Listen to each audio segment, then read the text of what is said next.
সম্পদ, ঐশ্বর্য। মানুষ হয় নিজের সৌভাগ্যের দ্বারা এগুলো লাভ করে থাকেন বা কর্মের দ্বারা। সৌভাগ্য আসলে কি? গ্রহের দশা, যা প্রত্যেক মুহূর্তে বদলাতে থাকে। কর্মের মাধ্যমে যখন আপনি ধন অর্জন করেন, তখন সেই ধন আপনার আগামী প্রজন্ম লাভ করে। সেটা হয় সে ভোগ করে বা তার জন্য তার ভোগান্তি হয়। আর এটা নির্ভর করছে আপনার কর্মের ওপরে। কি কর্ম করেছেন আপনি সেই ধনকে লাভ করার জন্য।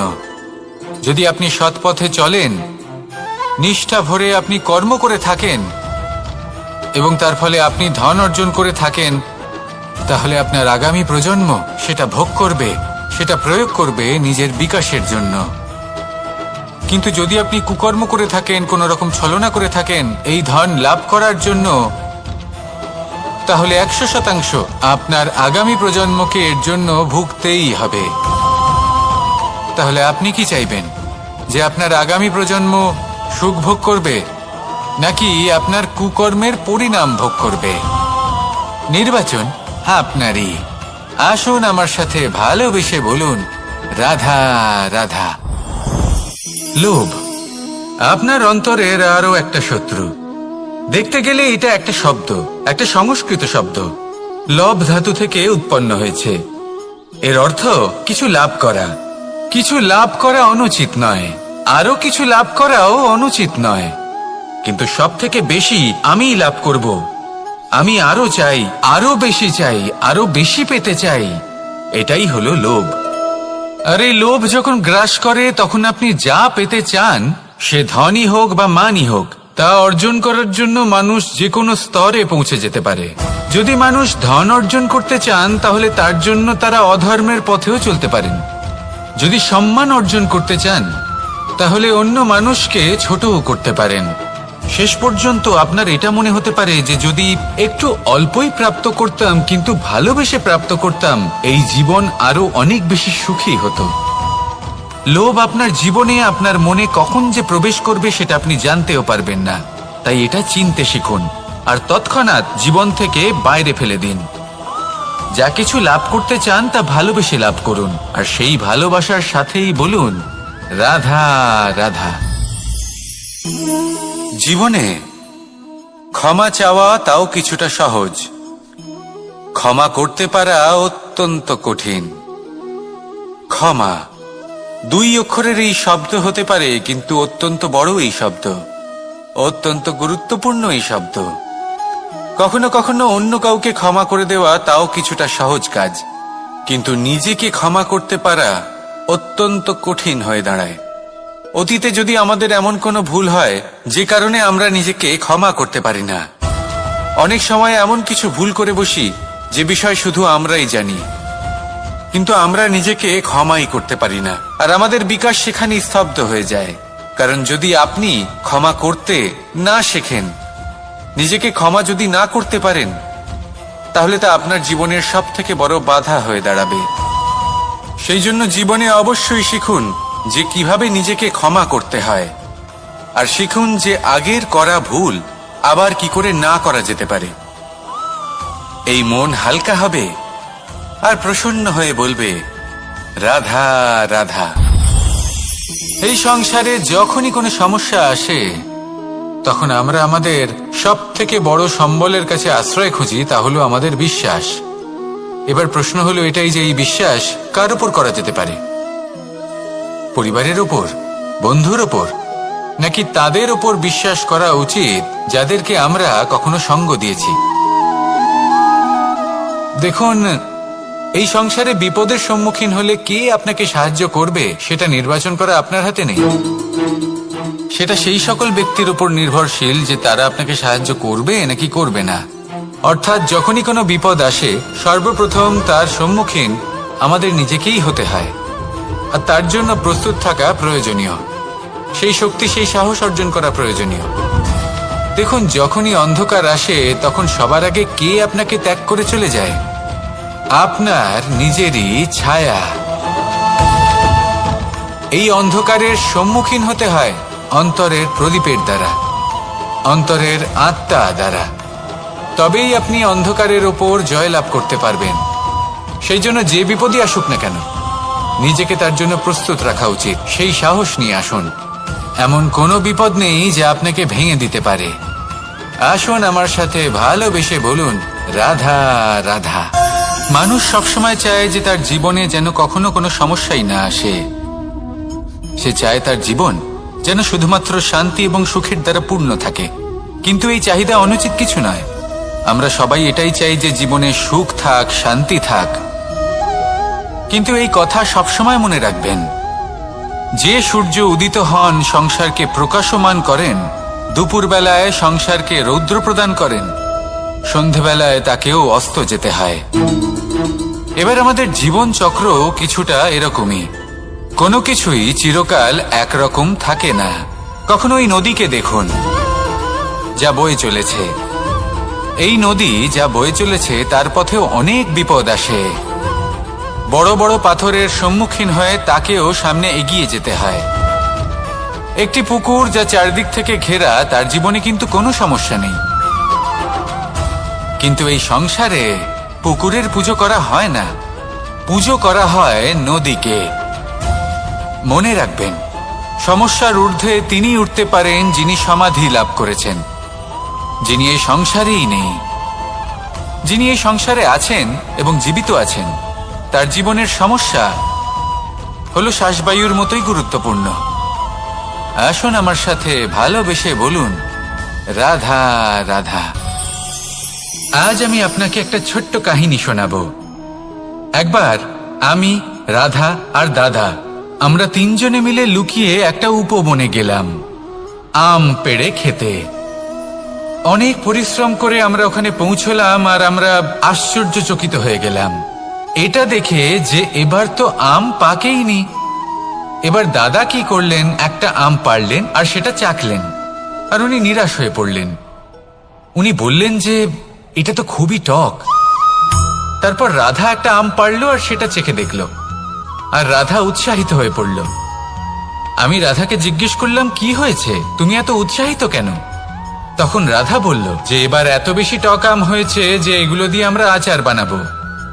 তাহলে দাদা ওখান থেকে বেরিয়ে গেলেন নিরাশ হয়ে এবং খালি হাতে।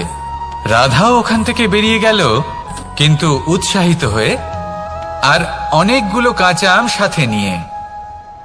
এর থেকে আমরা কি শিক্ষা পেতে পারি? যে প্রত্যেকটা স্থানে এমন কিছু রয়েছে যেখান থেকে আমরা কিছু একটা শিক্ষা লাভ করতে পারি, যা আমাদেরকে বিকাশের পথে নিয়ে যেতে পারে। এই শিক্ষা প্রত্যেক স্থানে আছে। সবকিছু আমাদের দৃষ্টিভঙ্গির উপর নির্ভর করছে। যখনই আমাদের জীবনে, আমাদের সম্পর্কে কোনো সমস্যা, কোনো বিপদ আসে, তখন বেশিরভাগ মানুষ সেই বিষয় নিয়ে দুঃখী হয়ে পড়েন। আর কিছু মানুষ এমনও থাকেন যারা শেষ পর্যন্ত তার সমাধান করেন, বিপদকে পরাজিত করেন, সম্পর্কগুলিকে আবার জুড়ে দেন। যদি আপনি সুখের খোঁজ করেন তাহলে আপনি সুখ অবশ্যই পাবেন, প্রসন্নতা অবশ্যই পাবেন। যদি আপনি দুঃখ খোঁজেন তাহলে দুঃখ অবশ্যই পাবেন। এবার আপনি কি খুঁজতে চান, সেই চয়ন আপনারই। আসুন আর আমার সাথে ভালোবেসে বলুন, রাধা রাধা। কখনো কোনো প্রজাপতিকে উড়তে দেখেছেন? কি সুন্দর উড়ে বেড়ায় সে, এক ফুল থেকে অন্য ফুলে, এক পাতা থেকে অন্য পাতার উপর। কিন্তু সে কিভাবে উড়তে শেখে কখনো ভেবেছেন? জন্ম থেকেই কিন্তু প্রজাপতির ডানা থাকে না। ও কিন্তু ছোট্ট একটা ডিমের আকারে জন্ম লাভ করে। তারপর সেই ডিমটি ভেঙে একটি কীট বাইরে আসে। আস্তে আস্তে সে বড় হয়, ওর শক্তি বৃদ্ধি পায়। তারপর সে সেই কীট দশা ত্যাগ করে নিজের ডানাগুলি মেলে। এই প্রক্রিয়া তার কাছে সরল নয়, অত্যন্ত যন্ত্রণাদায়ক প্রক্রিয়া, কিন্তু সে সেই যন্ত্রণা মেনে নেয়। আর তারপর আস্তে আস্তে সে উড়তে শেখে। শুধুমাত্র আকাশে উড়ে বেড়ায় তা নয়, আমাদের মনের মাঝে উড়ে বেড়ায়। এবার এই ডিম থেকে প্রজাপতি হয়ে ওঠার যে যাত্রা, এটা যতটা কঠিন, ততটাই কঠিন হয় এই সংসারে শ্রেষ্ঠ কর্ম করা, ততটাই কঠিন হয় এই সংসারে মহান হয়ে ওঠা। সেই জন্য প্রয়োজনীয় প্রচেষ্টা এবং সময়। নিরন্তর প্রচেষ্টা করতে থাকুন, পর্যাপ্ত সময় নিন এবং আপনি নিজেকে এই আকাশে উড়ন্ত অবস্থায় পাবেন। আসুন আমার সাথে ভালোবেসে বলুন, রাধা রাধা, রাধা রাধা। আপনারা হয়তো ভাবছেন কি আশ্চর্য ব্যাপার, প্রত্যেকবার আমি কথা শেষ হওয়ার পরে রাধা রাধা বলি। এইবার আমি আগেই বলে দিলাম। কারণটা কি? কারণ হলো অত্যন্ত বিশেষ। প্রত্যেকবার কথা সমাপ্ত হবার পরে আপনাদের সবার মধ্যে ভালোবাসা বিতরণ করতে চাই, তাই রাধা রাধা বলি। কিন্তু এইবার এই নতুন এবং বিশেষ সূত্রপাতে প্রথমে প্রেম বিতরণ করা অত্যন্ত আবশ্যক। এবার একটা বিষয় আছে যা জানেন হয়তো সকলেই, কিন্তু বুঝতে খুব কম জন পারেন। এই প্রেম, এই আনন্দ, এই সকল কিছুর সূত্রপাত হয় নিঃস্বার্থ আবেগের দ্বারা। ঠিক যেমন একজন মাতাকেই দেখে নিন। যখনই একজন মাতা সন্তানকে জন্ম দেন, তখন এই সংসার ভুলে যায় যে তার জন্য এটা একটা নতুন জন্ম। কারণ একজন নারী তখন একজন মাতৃরূপে নতুন ভাবে জন্ম নেন। একজন নারী স্ত্রী ও গৃহবধূ রূপে কিছু অধিকার লাভ করে থাকেন, কিন্তু তিনি যখন মা হয়ে যান তখন তিনি শুধুই দান করতে শেখেন। নিজের সন্তানের জন্য কত কিছুই না করেন, তাকে বাৎসল্যের সাগরে ভাসিয়ে নিয়ে যায়। এই সংসারে রাজকুমার জন্ম নিতেই পারেন, তাকে রাম এবং লক্ষণ কিন্তু মায়েরাই বানিয়ে তোলেন। একজন গোয়ালা জন্ম নেয়, তাকে দ্বারকাধীশ একজন মাই বানিয়ে তোলেন। পিতা হলেন সেই পর্বত যার একটা অংশ হলো তার সন্তান, কিন্তু মা হলেন সেই শিল্পী যিনি একটা পাথরকে খোদাই করে এমন এক মূর্তি গড়ে তোলেন যাকে সকলে পূজনীয় মনে করেন। তাহলে স্মরণ করুন সেই সকল মুহূর্ত যেগুলি আপনি নিজের মাতার সাথে অতিবাহিত করেছেন। অনুভব করতে পারবেন যে কিভাবে এক মুহূর্তেই এই মন প্রফুল্ল হয়ে ওঠে। এবারের কারণ কি? এর কারণ হলো এই জীবনের আসল দ্বারই হলো মমতা।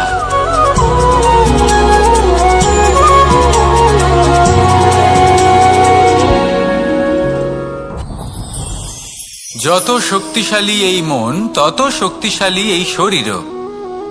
এই যে আমাদের শরীর, এটা আসলে কি? এ হলো একটা রথের মতো। আর একটা রথ ততক্ষণ চলতে পারবে না যতক্ষণ না তাকে কোনো সারথি চালাবে। এই মন হলো শরীরের সারথি। এবার ভাবুন, যদি এই সারথি শক্তিহীন হয়, দুর্বল হয়, তাহলে এই রথের কি হবে? এটা উচিত পথে চলতে পারবে না, উচিত গতিতে চলতে পারবে না, মন মতো স্থানে এটা পৌঁছতেও পারবে না। সেই জন্য মনের শক্তি অত্যন্ত প্রয়োজনীয়। এবার মনের শক্তি আমরা কোথা থেকে লাভ করি? দৃঢ়তার শক্তি থেকে। এবার এই শক্তি আমরা কিভাবে বাড়াতে পারি? আমরা প্রতিদিন কিছু নতুন স্থির করি, কিছু ছোট কিছু বড়। আর যেই আমরা নতুন কিছু পূর্ণ করি, আমাদের মনের শক্তি বেড়ে যায়। আর যদি পূর্ণ না করতে পারি, মনের শক্তি কমে যায়। একটা দেওয়ালের মতো ছোট ছোট ছোট ছোট শিলা আমরা একটার পর একটা স্থাপন করে একটা দেওয়াল তৈরি করি। এতগুলো পাথর যখন একত্রিত হয়ে যায়, তখন এমন এক দেওয়াল তৈরি হয় যাকে ভাঙা প্রায় অসম্ভব হয়ে দাঁড়ায়। সেরকমই হয় মন এবং দৃঢ়তা। ছোট ছোট কাজ করে নিজের লক্ষ্য পূর্ণ করুন। এই লক্ষ্য যদি পূর্ণ হয়, তবে মনের শক্তি বাড়বে। কিছুটা এইভাবে যে যত বড়ই বিপদ আসুক না কেন, সেই বিপদ নিজে হার মেনে নেবে, কিন্তু আপনার মন ততটাই শক্তিশালী থাকবে।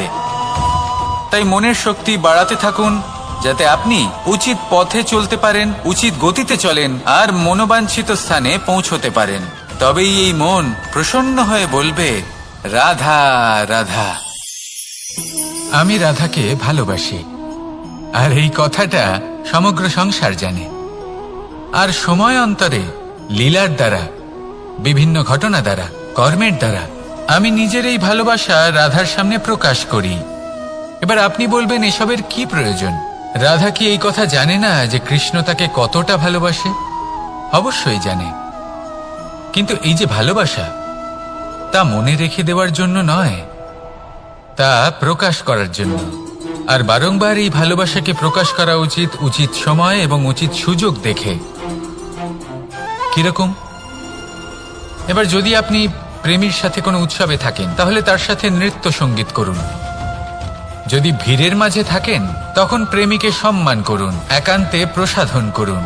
দুঃখের সময় তার হাত ধরে থাকুন, সুখের সময় আলিঙ্গন করে রাখুন। এই প্রেম যত প্রকাশ করবেন, ততই এই প্রেমের বৃদ্ধি হবে।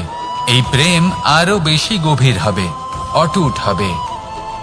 তাই এই প্রেমকে মনে নয়, আপনার জীবনে স্থান দিন। মন খুলে প্রকাশ করুন আর আমার সাথে ভালোবেসে বলুন, রাধা রাধা। মুঠো হাতের শক্তি বেশি, মুঠো খুললেই তা দুর্বল। তা এমন কি থাকা উচিত এই বন্ধ মুঠোয় যা লাখের সমান? মানসিকতা এবং স্বপ্ন। মানুষ জন্মগ্রহণ করে, তার মানসিকতা সময়ের সাথে উন্নত হয়। মানসিকতা অনুযায়ী সে স্বপ্ন দেখে, আর সেই স্বপ্ন সার্থক করতে সে পরিশ্রম করতে থাকে।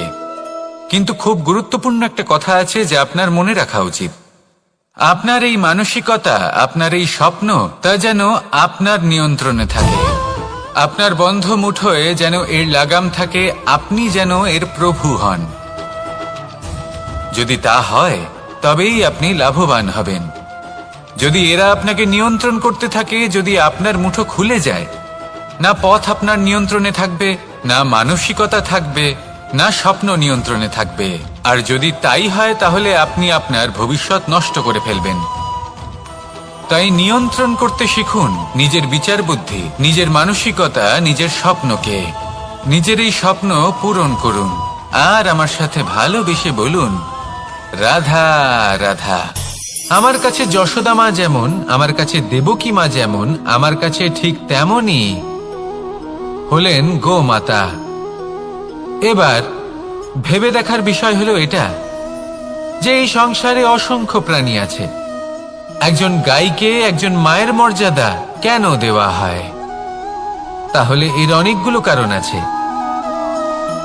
এই গাই অর্থাৎ গোমাতা, এনারা হলেন অত্যন্ত শান্ত, শান্তি প্রিয়, কখনো কারোর কোনো ক্ষতি করতেই পারেন না। গোমাতা যে দুধ নিজের বাছুরকে পান করান, সেই দুধই আমাদেরও দেন। সেই দুধ পান করে আমরা শক্তি লাভ করি। এই দুধ থেকে আমরা মাখন, ঘি, পায়েস, এইসব সুস্বাদু খাবার লাভ করি। গোমাতার গোবর আমাদের জ্বালানি হিসেবে সাহায্য করে, যার ফলে খুব কম সংখ্যক কাঠ ব্যবহার করা যায় এবং বেশিরভাগ জঙ্গল সুরক্ষিত থাকে। গোমাতার গোমূত্র, সেটাও আমাদের কাছে লাভজনক। এর দ্বারা আমরা অনেক রোগ থেকে মুক্তি লাভ করতে পারি। গোমাতা যখন একটি বাছুরকে জন্ম দেন, তখন সেই বড় হয়ে আমাদের ক্ষেত কর্ষণ করে। সেই জন্য গাইকেও জীবনে মায়ের মর্যাদা দেবেন। যতটা সম্ভব তাকে সেবা করুন এবং ভালোবেসে তাকে পালন করুন। এই মন নিজে থেকেই প্রসন্ন হয়ে বলবে, রাধা রাধা। চলতে থাকা, থেমে যাওয়া, বিশ্রাম নেওয়া, তারপর দম নিয়ে পুনরায় দাঁড়িয়ে পড়া, আর তারপর আবার সেই পথ চলা। এটা জীবনের অভিন্ন এক অঙ্গ, এটার থেকে আপনি পালাতে পারবেন না। কিন্তু এই অঙ্গকে আপনি নিজের জীবনে কিভাবে প্রয়োগ করবেন, কিভাবে তাকে কাজে লাগাবেন, সেই সিদ্ধান্ত আপনাকে নিতে হবে। যারা হেরে যান তারাও জীবনে থমকে যান, আবার যারা জেতেন তারাও দাঁড়িয়ে পড়েন। যারা হেরে যান তারা হাঁপিয়ে দাঁড়িয়ে পড়েন, যারা জিতে যান তারা দাঁড়িয়ে পড়েন সেই সর্বোচ্চ স্তরে পৌঁছে গিয়ে। এবার দাঁড়াতে তো আপনাকে হবেই, তা হতেই হবে। কিন্তু কখন, কিভাবে দাঁড়াবেন, ক্লান্ত হয়ে নাকি সর্বোচ্চ স্তরে পৌঁছে গিয়ে, সেই সিদ্ধান্ত আপনার। অবশ্যই দাঁড়িয়ে পড়ুন, কিন্তু ক্লান্ত হয়ে নয়, কারণ আপনাকে পুনরায় দাঁড়িয়ে পড়তে হবে, পুনরায় যাত্রাপথে এগোতে হবে এবং সর্বোচ্চ স্তরে পৌঁছতেই হবে। রাধা রাধা। স্বপ্ন, আমরা জীবনে স্বপ্ন দেখতে থাকি, সেটা পূরণ করার পূর্ণ প্রয়াস করে থাকি, কিন্তু এই স্বপ্ন পূরণ না হওয়ার পরিস্থিতিতে আমরা ভেঙে পড়ি, ছিন্ন বিচ্ছিন্ন হই। আর তারপরেই বোঝা আমরা আগামী প্রজন্মের ওপর রীতিমতো চাপিয়ে দিই। আমরা এটাই মনে করি যে আমরা যেটা হতে পারিনি সেটা আমাদের সন্তান অবশ্যই হবে। আমরা যা কখনো পাইনি আমাদের সন্তান অবশ্যই তা পাবে। এটা যে অনুচিত সেটা আমরা ভাবি না, কিন্তু এটা ভুল। আর এই ভুল আমরা সকলেই করে থাকি। সন্তান প্রকৃতি আর পরমাত্মার আশীর্বাদ, ওদের ভেতরে তাদের নিজের একটা অস্তিত্ব লুকিয়ে থাকে। রাধা রাধা। এই পুকুর দেখছেন আপনি, পুকুরের জল কখনো প্রবাহিত হয় না, একই স্থানে জমে থাকে, আর সেই কারণে কিছুদিন পর ময়লা হতে শুরু করে। কিন্তু তাও আমরা একে ত্যাগ করি না, আমরা তবুও একে পুজো করি। শুধুমাত্র এই কারণে নয় যে অতীতে সে আমাদের তৃষ্ণা মিটিয়েছে, কিন্তু এই কারণেও যে যদিও বা সে ভবিষ্যতে আমাদের তৃষ্ণা না মেটায়, কিন্তু প্রয়োজন হলে আগুন অবশ্যই নেভাতে পারে। ঠিক সেই রকমই হয় আমাদের সম্পর্ক, সম্পর্ক যা আমরা বহু বছর পরিশ্রম করে তৈরি করি, যে দরকার পড়লে আমাদের সহায়ক হয় কোনো না কোনোভাবে। সেই জন্য সম্মান করতে শিখুন এই সম্পর্কগুলিকে, শিখুন এই সম্পর্কগুলিকে অটুট রাখতে। কথায় কথায় এই সম্পর্কগুলিকে ভেঙে দিতে শিখবেন না। রাধা রাধা। বিষ, এই শব্দটা শুনলেই মনে অনেক কল্পনা জন্ম নেয়। কল্পনা অসহ্যকর তিক্ততার, কল্পনা অত্যন্ত বেদনাদায়ক মৃত্যুর। এবার যদি আপনাকে জিজ্ঞেস করা হয় যে সবচেয়ে বিষাক্ত বিষ কোনটা, তাহলে আপনি কি বলবেন? কেউ বলবে সর্পের বিষ, কেউ বলবে কাঁকড়া বিছের, কেউ বলবে কালকেউটের বিষ। কিন্তু না, এই সমস্ত রকম বিষ সেই বিষের সামনে টিকতে পারবে না যাকে আমরা বলে থাকি কানের মধ্যে ঢালা বিষ। শুনতে অত্যন্ত মিষ্টি, কিন্তু তিক্ততায় অত্যন্ত বিষাক্ত। পেটের মধ্যে যাওয়া এই বিষ শুধুমাত্র একটি মানুষের মৃত্যুর কারণ হয়, কেবল একটি। কিন্তু কানের মধ্যে ঢালা এই বিষ একাধিক সম্পর্কের নাশ করতে পারে। আর এটাতে সেই ব্যক্তির ভুল নেই যে আপনার কানে বিষ ভরেছে, আপনি তাকে দোষ দিতে পারেন না। এখানে দোষ আপনার নিজের, যে এই বিষকে আপনি নিজের উপরে প্রভাব ফেলতে দিয়েছেন, এই বিষকে সুযোগ দিয়েছেন আপনার ক্ষতি করতে। এটা আপনার ভুল। সেই জন্য কুমন্ত্রণায় কখনো কান দেবেন না। আপনার মনে ভালোবাসার দৃঢ়তা জাগিয়ে তুলুন আর নষ্ট করে দিন এই সংসারের সমস্ত বিষের প্রভাবকে। রাধা রাধা। জীবন, আমাদের এই জীবন সুখ আর দুঃখ, এই দুইয়ের মিশ্রণ। এদের সংমিশ্রণই জীবনের ভারসাম্য বজায় রাখে। এখন এই সুখ, সুখ এমন এক বস্তু যাকে সবাই খুঁজে চলেছে। দুঃখ এমন এক অনুভূতি যা সবার কাছে আছে।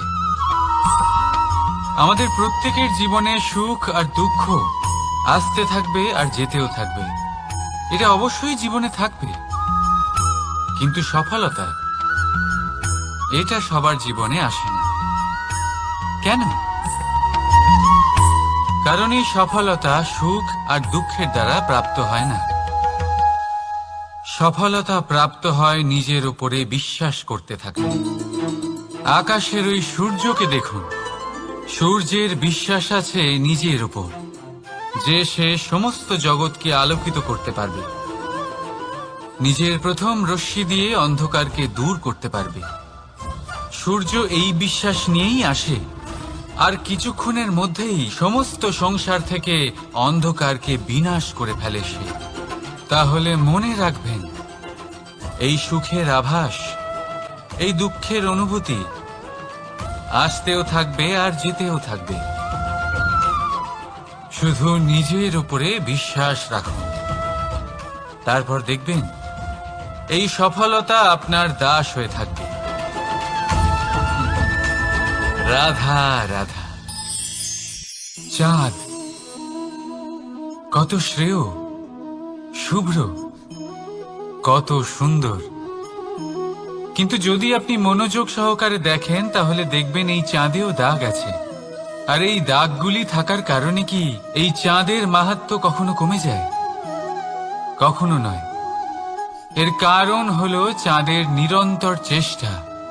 একবার এই আকাশে দেখুন, এই অন্ধকার সবসময় চেষ্টা করে চাঁদকে ঢেকে দেওয়া, কিন্তু এই চাঁদ সবসময় এই অন্ধকারের সাথে লড়াই করতে থাকে। অমাবস্যা থেকে শুরু করে চাঁদের এই যাত্রা পূর্ণিমা অবধি পৌঁছেই যায়। আর তাই এই চাঁদের পুজো করা হয়, এই কারণে এই চাঁদকে মাহাত্ম্য দেওয়া হয়। এইভাবেই যদি আপনার মধ্যে কোনো দোষ থাকে, কোনো খারাপ কিছু থাকে, তাহলে সেটা কোনো বড় ব্যাপার নয়।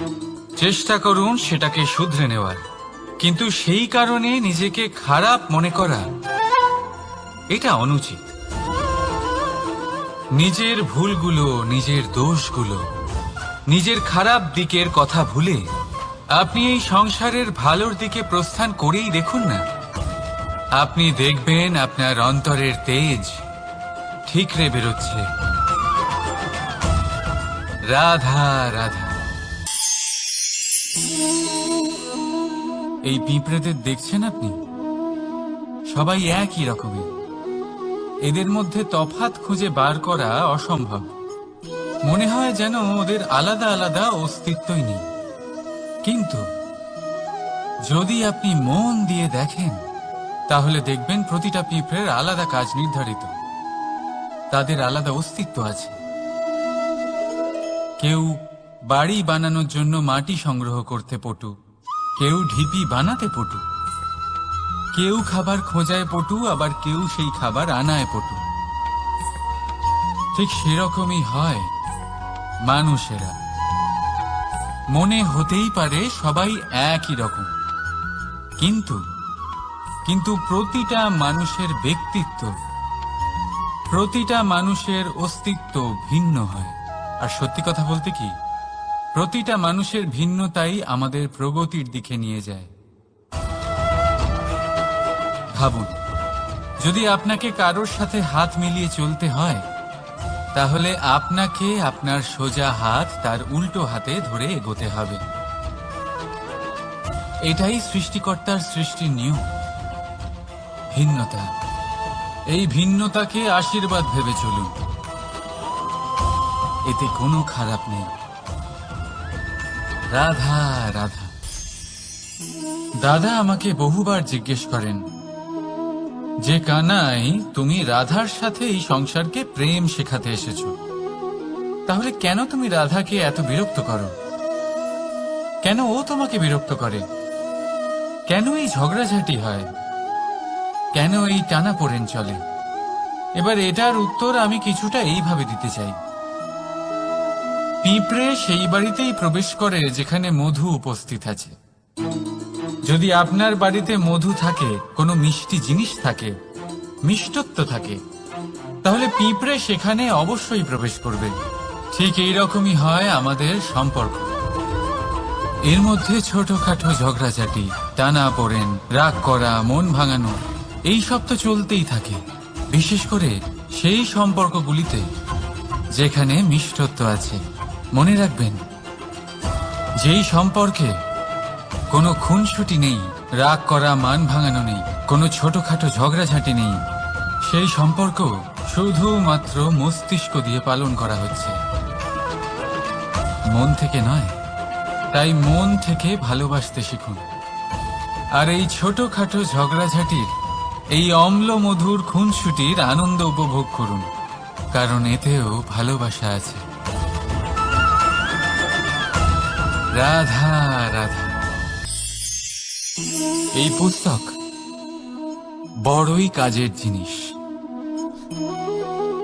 কাহিনী হোক, কবিতা হোক, স্মৃতি হোক, এতে যাই লিখে দেবেন তা ভবিষ্যতের পুঁজি হয়ে যাবে।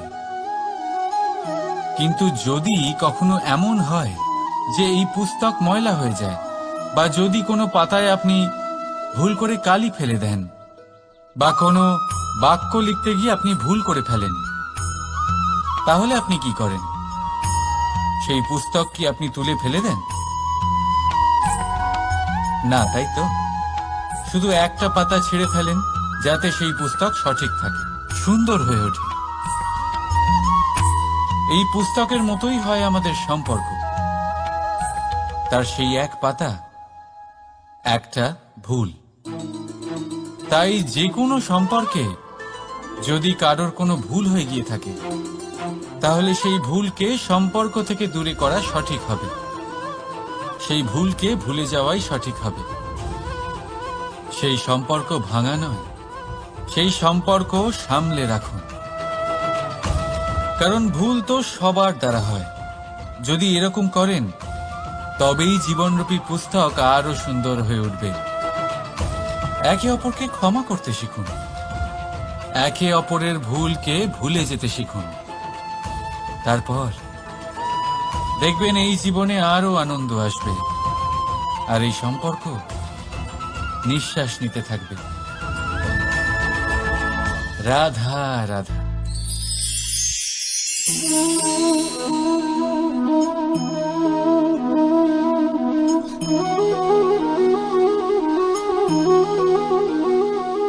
আমার এই ছায়া দেখতে পাচ্ছেন আপনি? প্রকাশের স্রোত যখন মধুর আর দূরে থাকে, তখন এই ছায়া লম্বা হয়ে যায়। কিন্তু যেই প্রকাশের স্রোত মাথার উপরে চলে আসে, এই ছায়ার আকার ক্রমশ ছোট হতে থাকে। আর অন্ধকারে তো এই ছায়া বিলুপ্ত হয়ে যায়। কিছুটা এরকমই হয় আমাদের অহংকার। সুখের আগমন হলে, বৈভবের উপলব্ধিতে এটা বাড়তে থাকে। কিন্তু যেই সংকটের তাপ বেড়ে ওঠে, অহংকার ছোট হতে থাকে। আর যখন সংকটের এই অন্ধকার আমাদের চারিদিক থেকে ঘিরে ধরে, তখন এই অহংকার আমাদের ছায়ার মতোই বিলুপ্ত হয়ে যায়। আর কেউ নয়, এই আত্মসম্মান নয়, এ হলো অহংকার। আর অহংকার আর কিছুই নয়, শুধু পতনের দিকে প্রথম পদক্ষেপ। আর এই জীবনে পতনের দিকে নয়, প্রেমের দিকে এগিয়ে যান। আর আমার সাথে ভালোবেসে বলুন, রাধা রাধা। আপনি কি কখনো ফলে ফুলে পরিপূর্ণ বৃক্ষ দেখেছেন? তার ডালগুলো কিরকম স্বাধীনভাবে বেড়ে ওঠে। কিন্তু যদি এই ডালগুলো মূলের সাথে ঠিকভাবে যুক্ত না থাকে, সেই বৃক্ষের মূলগুলি গভীর না হয়, তাহলে কি হবে? তাহলে কি সে সেই সব সুবিধা পাবে? কখনোই নয়। সেই বৃক্ষের ডাল পড়ে যাবে, সেই বৃক্ষ ভূমিষ্ঠ হয়ে যাবে। ঠিক সেইভাবেই চিন্তাভাবনার স্বাধীনতার আনন্দ আপনি তখনই আস্বাদন করবেন, যখন আপনার শিক্ষা গভীর হবে। তাই স্বাধীন থাকুন দৃষ্টিভঙ্গিতে, কিন্তু যুক্ত থাকুন শিক্ষার সাথে। রাধা রাধা। সমাজ,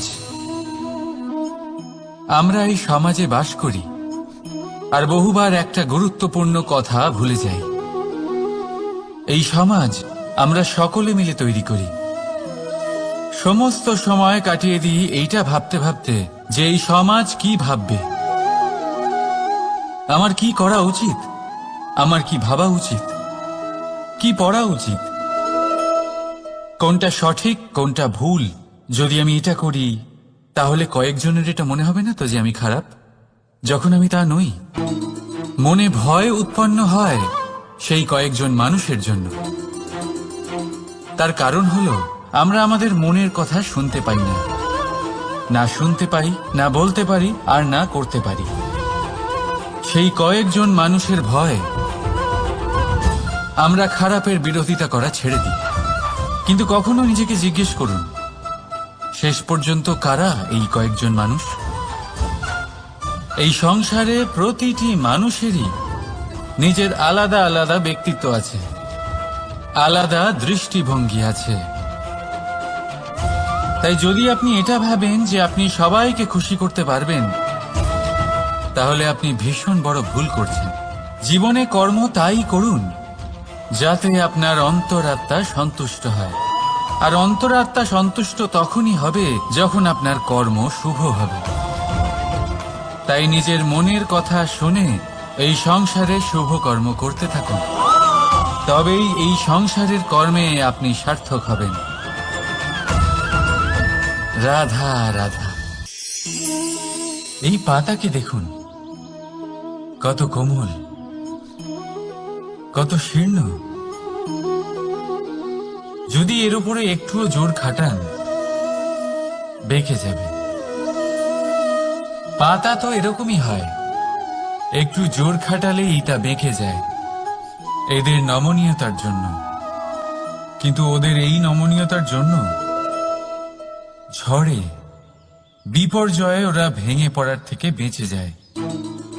যদি এদের বদলে কোনো দৃঢ় বৃক্ষ হয়, তখন হাওয়ার তীব্র গতি সে সহ্য করতে পারে না, তার সম্মুখীন হতে পারে না, ভেঙে পড়ে যায় সে। ঠিক সেই রকমই হয় আমাদের সম্পর্ক। যদি এর মধ্যে সেই নমনীয়তা না থাকে, সামনে নত হতে শিখুন। রাধা রাধা। প্রেম, আমরা সকলে প্রেম করি, প্রেম পাওয়ার চেষ্টা করতে থাকি। আর এমনও অনেক মানুষ আছেন যারা প্রেম অর্জন করেও ফেলেন, কিন্তু সেখান থেকে শুরু হয় এক নতুন অধ্যায়ের। আচমকা দুই প্রেমীর কিছু অনুচিত বলে মনে হতে থাকে। আচমকা দুজনে নিজেদের অস্তিত্ব নিয়ে বিচলিত হতে থাকেন। এবার এমন হলে কি করা যেতে পারে? হলো চুন।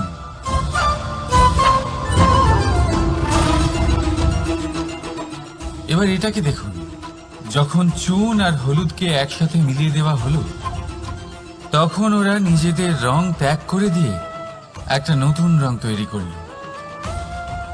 প্রেমের রঙও কিছুটা এইভাবে অর্জন করা হয়। এখানে কোনো আমি থাকে না, শুধু আমরা হয়, শুধু একাত্ম হয়। সেই জন্য ত্যাগ করুন নিজের অস্তিত্বকে, আর মনের উত্তেজনাকে আলিঙ্গন করুন। তারপর দেখুন আপনার এই প্রেম আপনাকে কোথায় কোথায় নিয়ে যায়। রাধা।